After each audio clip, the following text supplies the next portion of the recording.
चंडिकायै। अथ श्री दुर्गा सप्तशती। प्रादुर्भाव और महिषासुर की सेना का वध। विनियोग। ओम। मध्यम चरित्र के विष्णु ऋषि महालक्ष्मी देवता उनशक छंद शाकांबरी शक्ति दुर्गा बीज वायु तत्व और यजुर्वेद स्वरूप हैं। श्री महालक्ष्मी के प्रसन्नता के लिए मध्य में चरित्र के पाठ में इसका विनियोग है। ध्यान।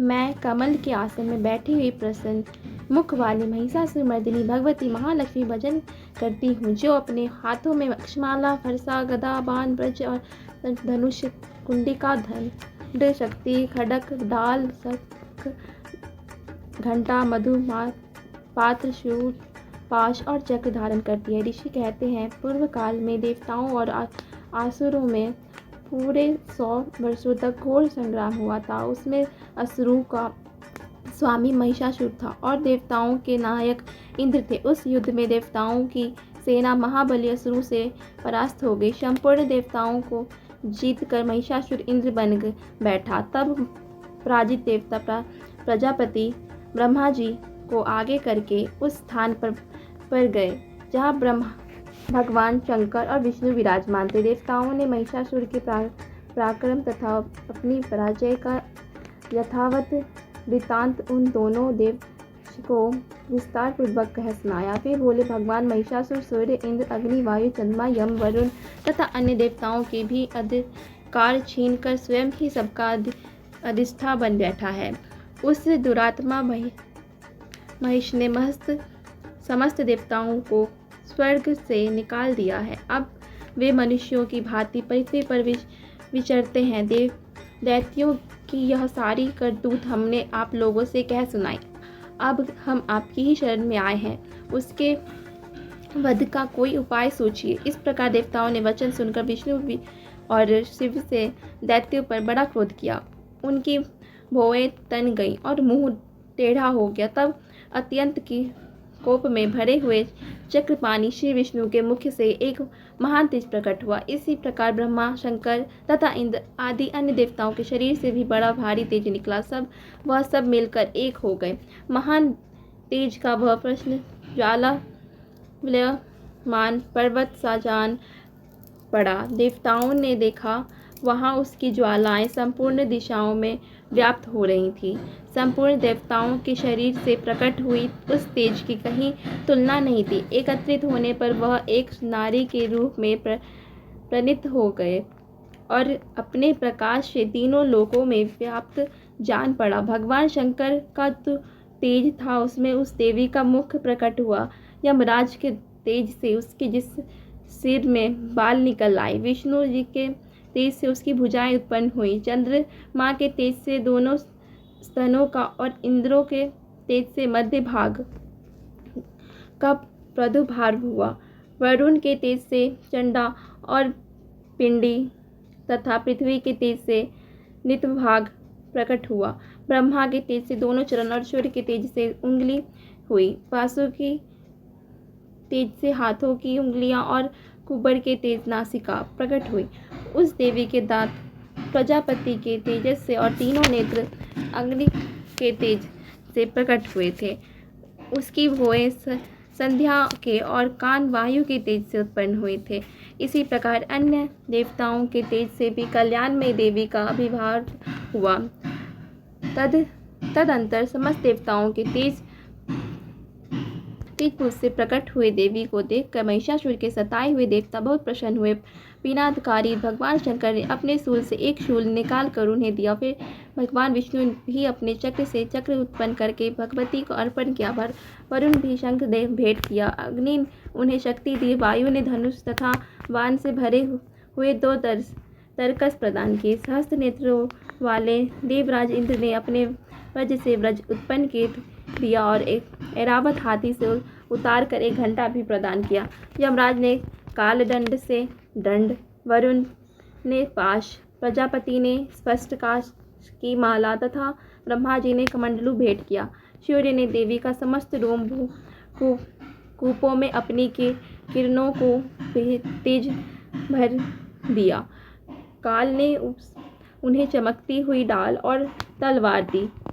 शीरम्स बुद्र ने उज्ज्वल हार तथा कभी जीर्ण न होने वाले 2 दिव्य वस्त्र भेंट किए। साथ ही उन्होंने दिव्य चामुंडा मणि, 2 कुंडल, कड़े, उज्ज्वल अर्धचंद्र, सब बाहुओं के लिए केयोर, दोनों चरणों के लिए निर्मल नूपुर, गले की सुंदर हंसली और सब अंगुलियों में पहनने के लिए रत्नों की बनी अंगूठियां भी दी। विश्वकर्मा ने उन्हें अत्यंत निर्मल फरसा भेंट किया, साथ ही अनेक प्रकार के अस्त्र और अभेद कवच दिए। इनके सिवा मस्त और वक्ष स्थल पर धारण करने के लिए कभी न कुंभ लाने वाली कमलों की मालाएं दी। जल्दी ने उन्हें सुंदर कमल का फूल भेंट किया। हिमालय ने सवारी के लिए सिंह तथा भांति भांति रत्न समर्पित किए।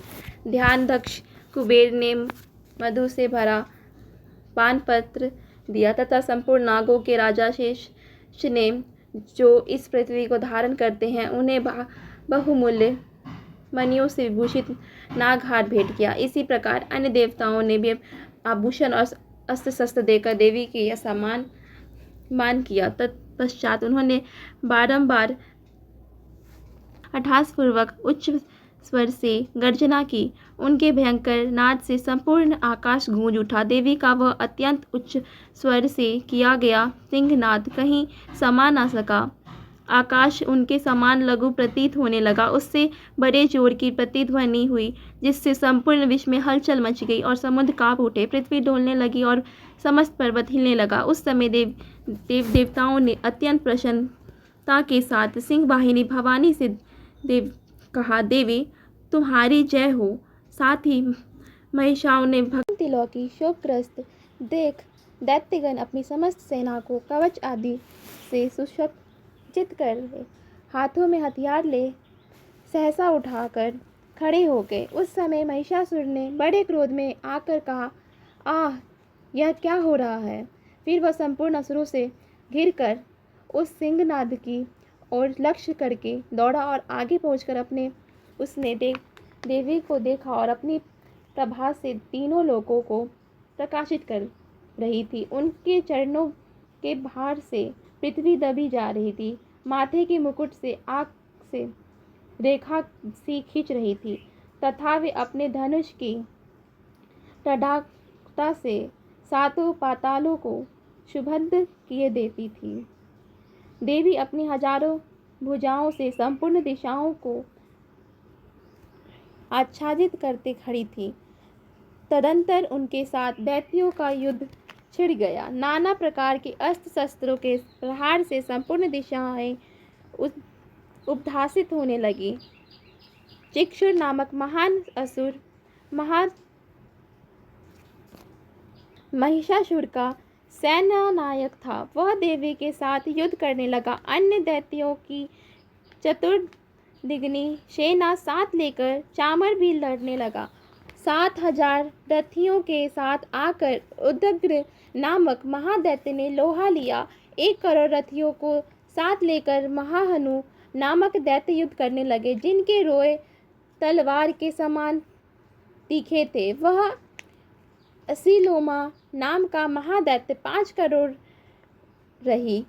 रथी सैनिकों सहित युद्ध में आ डटा। 7 लाख रथियों से घिरा हुआ बाष्कल नामक दैत्य भी उस युद्ध भूमि में लड़ने लगा।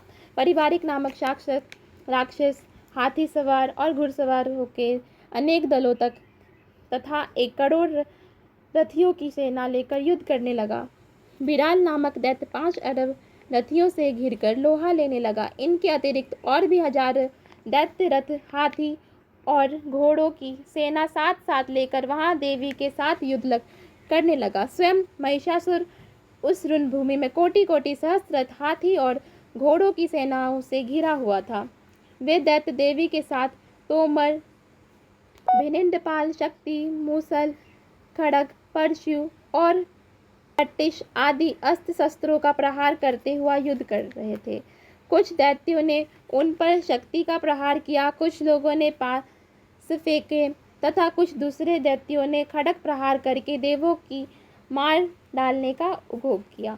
देवी ने भी क्रोध में भरकर खेल खेल में ही अपने अस्त्र शस्त्रों की वर्षा कर दैत्यों पे समस्त अस्त्र शस्त्र काट डाले। उनके मुख पर परिश्रम या थकावट का रंच मात्र भी चिन्ह नहीं था। देवता और ऋषि उनकी स्तुति करते थे और वे भगवती परमेश्वरी दैत्यों के शरीर पर अस्त्र शस्त्रों की वर्षा करती रही।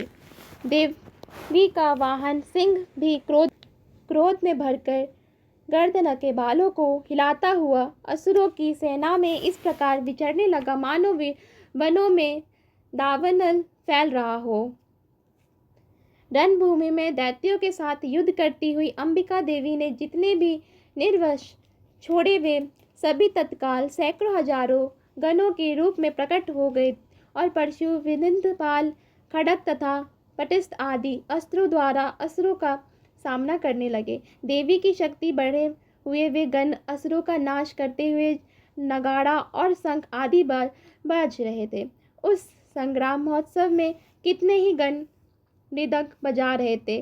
तदंतर देवी ने त्रिशूल से, गदा से, शक्ति की वर्षा से और खड्ग आदि से सैकड़ों महादैत्यों का संहार कर डाला। कितनों को घंटे के भयंकर नाद से मूर्छित करके मार गिराया। बहुत तेरे दैत्यों को पास से बांधकर धरती पर घसीटा। कितने ही दैत्य उनकी तीखी तलवार की मार से दो दो टुकड़े हो गए। कितने ही गदा की चोट से घायल हो धरती पर सो गए। कितने ही मूल सी मार से अत्यंत आहत होकर रक्त वमन करने लगे। कुछ दैत्य सूल से छाती फट जाने के कारण पृथ्वी पर ढेर हो गए। उस वामन समूहों की वृष्टि से कितने ही असुरों की कमर टूट गई।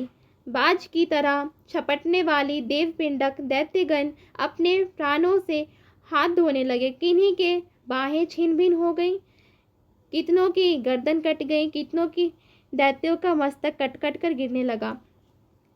कुछ लोगों के शरीर मध्य भाग से ही विदीर्ण हो गए।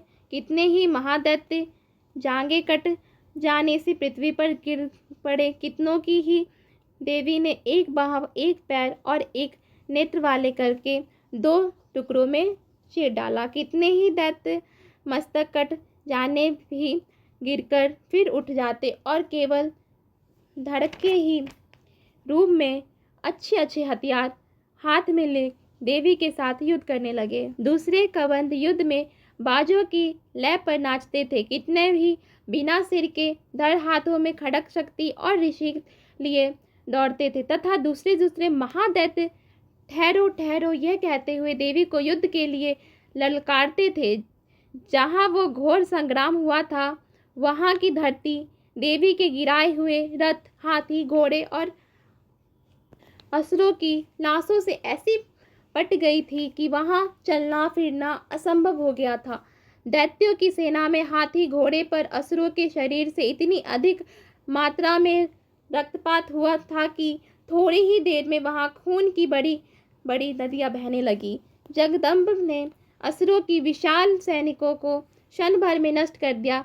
ठीक उसी तरह जैसे तृण और ठाक से भरी ढेर को आग कुछ भी क्षणों में भस्म कर देती है और वह सिंह भी गर्दन के बालों के को हिलाकर जोर जोर से गर्जना करता हुआ दैत्यों के शरीर में मानो उनके प्राण चुने लेता था।